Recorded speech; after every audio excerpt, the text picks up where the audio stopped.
स्वराज्य वार्ता, आवाज जनसामान्याचा। पंकज चौधरी यांची मुख्यमंत्री युवा प्रशिक्षणार्थी संघटनेच्या जळगाव जिल्हा सचिवपदी नियुक्ती।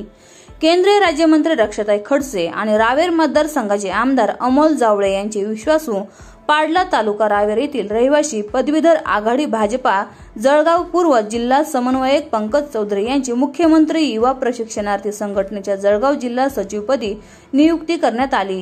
ही नियुक्ती पंकज चौधरी यांच्या कामाची दखल घेऊन करण्यात आली। प्रदेशाध्यक्ष व जळगाव जिल्हाध्यक्ष साबेरा तडवी यांनी पंकज चौधरी यांची मुख्यमंत्री युवा प्रशिक्षणार्थी संघटनेच्या जळगाव जिल्हा सचिवपदी नियुक्ती केली। यासाठी पंकज चौधरी यांचे सर्वत्र अभिनंदन होत आहे। केंद्रीय राज्यमंत्री रक्षाताई खडसे, पाणी पुरवठा मंत्री गुलाबराव पाटील व रावेर मतदारसंघाचे आमदार अमोल जावळे यांनी पंकज चौधरी यांचे अभिनंदन केले।